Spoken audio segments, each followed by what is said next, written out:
3 মাসে ডক্টর ইউনূস সরকার যে পরিমাণ জনসমর্থন পেয়েছে সেটা আমি বলবো প্রত্যাশিত, এবং এই প্রত্যাশিত জনসমর্থন থেকে দ্রুত সফলতা আসবে।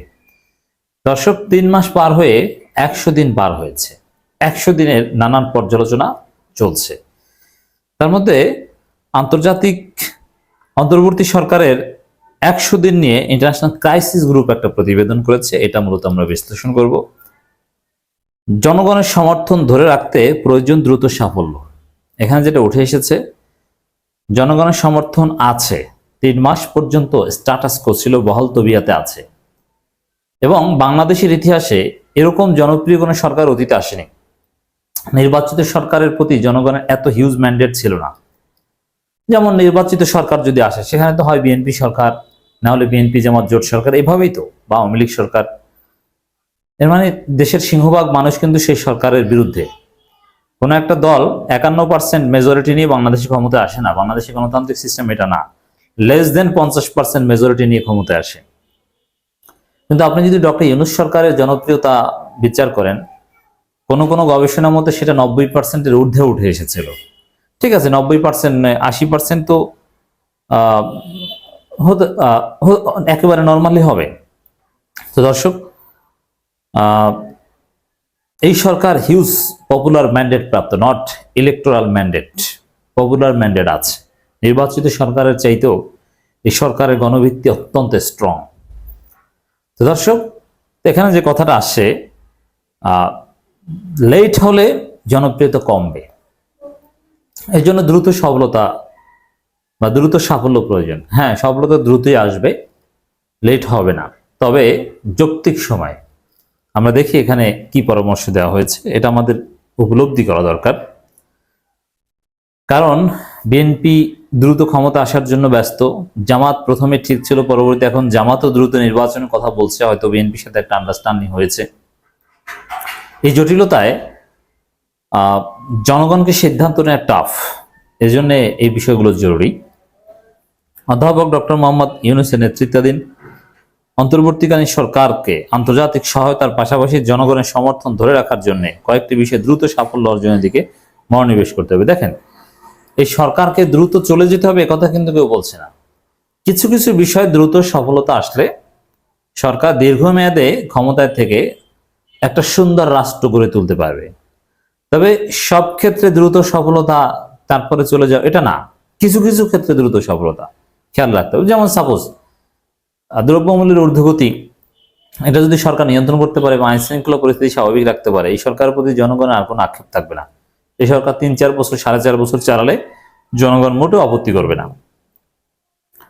বেলজিয়ামের ব্রাসেলস ভিত্তিক অলাভজনক সংস্থা ইন্টারন্যাশনাল ক্রাইসিস গ্রুপের প্রকাশিত প্রতিবেদনে কথা বলা হয়েছে। প্রতিবেদনে বলা হয়েছে, ভবিষ্যতের সরকারের উপর ভারসাম্য নিয়ন্ত্রণ বজায় রাখতে সংস্কার ছাড়া নির্বাচন আয়োজন করলে আরেকটি স্বৈরাচার শাসনের উত্থান ঘটতে পারে। সামরিক অভ্যুত্থান হলেও তা আরো বড় বিপর্যয় হবে।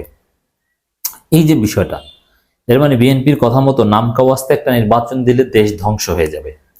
নির্বাচন অবশ্যই দিতে হবে, কিন্তু নির্বাচন হতে হবে নির্বাচনের মতো। নির্বাচন হতে হবে ফ্রি, ফেয়ার, ক্রেডিবল, কার্যকর।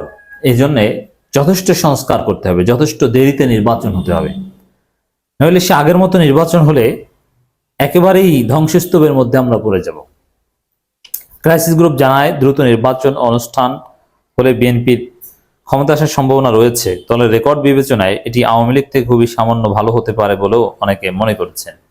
এর মানে আওয়ামী লীগ বিএনপির মধ্যে পার্থক্য অতি সামান্য। ভালো হলেও সেটা ভয়ে।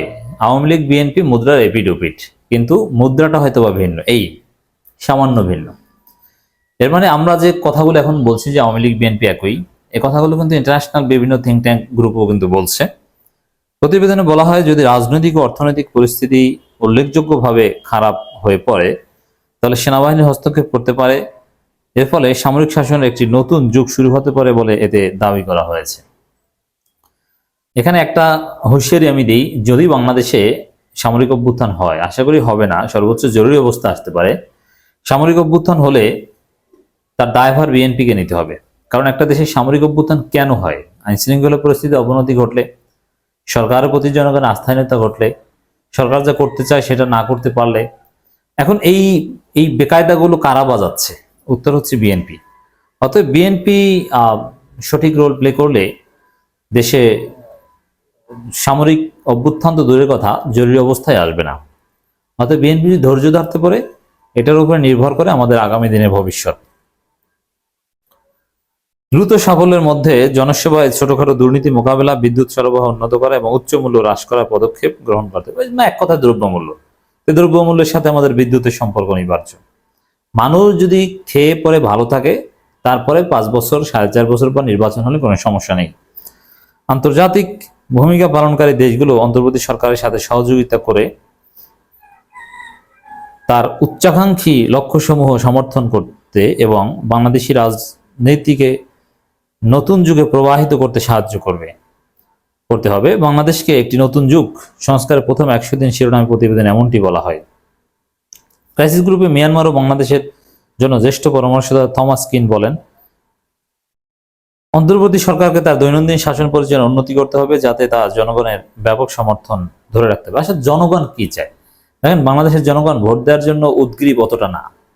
বাংলাদেশের জনগণের যেমন থানায় গিয়ে ন্যায় বিচার পাবে, আদালতে ন্যায় বিচার পাবে, পেট ভরে খেতে পারবে, দ্রব্যমূল্য নিয়ন্ত্রণের মধ্যে থাকবে, বেকারত্ব থাকবে না, এই জিনিসগুলো সমাধান করলে 4.5 বছর পর নির্বাচন হলে কোনো সমস্যা নেই। প্রতিবেদন সম্পর্কে তিনি বলেন, ইউনূস ও তার দল ব্যর্থ হলে, তার দল তো না, মানে তার গ্রুপ, তার মন্ত্রী পরিষদ বা উপদেষ্টা পরিষদ, এটা বুঝিয়েছেন, দেশটি আবার এমন একটি নির্বাচিত সরকারের দিকে ফিরে যাবে যাদের ক্ষমতার উপর নিয়ন্ত্রণ খুব কম থাকবে, এমনকি সামরিক শাসনের যুগে প্রবেশ করতে পারে। অতএব at any cost doctor Yunus সরকারকে সফল করতে হবে, নইলে আমাদের সবার কপালে বিপদ আছে। অতএব ডক্টর ইউনূস সরকারকে সফল করতে হলে বিএনপির বিরুদ্ধেও যদি আমাদের মাঠে নামতে হবে। এই জন্য বলবো যে বিএনপি সময় থাকতে সাবধান হন, ক্ষমতায় আপনারাই আসবেন, আর বেশি চালাকি করলে এগুলো সব হারাবেন। কিন বলেন, তবে যদি তারা সংস্কার করতে সক্ষম হন, তবে আগামী কয়েক দশকের জন্য বাংলাদেশের জনগণ উপকার হবে। এই সংস্কার করতেই হবে। এই জন্য আমরা আবারও প্রয়োজনে রাজপথে নামবো। ডক্টর ইউনূস সরকারের পক্ষে তরুণরা জীবন দিতে রাজি, কারণ এই সুযোগ আর আসবে না। তিনি বলেন, অধ্যাপক ইউনূস বাংলাদেশের অন্তর্বর্তীকালীন সরকারের প্রধান হিসেবে শপথ গ্রহণের 100 দিন পর গুরুত্বপূর্ণ সন্ধিক্ষণে দাঁড়িয়ে আছেন। থমাস কিন বলেন, অন্তর্বর্তী সরকারের শাসন ব্যবস্থা উন্নত করার এবং স্বৈরতান্ত্রিক শাসন ব্যবস্থার পথ রোধ করার মতো নিয়ন্ত্রণ ব্যবস্থা প্রতিষ্ঠার একক সুযোগ রয়েছে। অনেক সুযোগ রয়েছে এবং চ্যালেঞ্জ আছে, ষড়যন্ত্র আছে, কথাও বলা হয়েছে।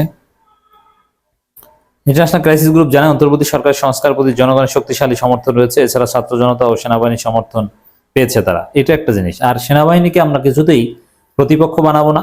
সেনাবাহিনী মাঠে নামলে, সেনাবাহিনী রেজিস্ট্রেসি পাওয়ার এক্সারসাইজ করলে এই হবে, সে হবে না, কিচ্ছু হবে না। সেনাবাহিনী আমাদের বন্ধু।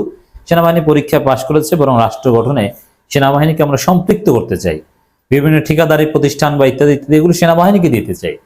আমাদের সেনাবাহিনী তো যুদ্ধ করা লাগে না, অতএব তারা আমাদের সাথে কাজ করবে, তাদের উপর আস্থা রয়েছে। অতএব সেনাবাহিনী প্রয়োজনে দীর্ঘমেয়াদী আইন শৃঙ্খলা রক্ষার জন্য দায়িত্ব পালন করতে পারে। একটা সুন্দর বাংলাদেশ হবে। অন্তর্বর্তীকালীন সরকার তার অগ্রাধিকার চিহ্নিত প্রক্রিয়া প্রস্তুত এবং প্রাথমিক সময়সীমা নির্ধারণ করেছে।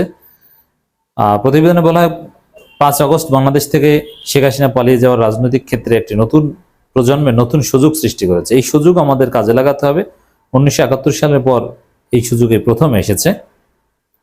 শেখ হাসিনা সরকারের নানান সমালোচনা এখানে আছে, যে কতটা অজনপ্রিয় হয়ে উঠেছিলেন সেগুলো, এবং ডক্টর ইউনূস সরকারের প্রতি ব্যাংক থেকে শুরু করে সবকিছু সংস্কার বা সহজ কথা জনগণের ডেইলি লাইফের সাথে সম্পর্কিত বিষয়গুলোর সংস্কার বা সমাধান, স্বস্তি দেয়, এটা সবার উপর অগ্রাধিকার দিতে পারলে দ্রুত সফলতা আসবে ইনশাআল্লাহ।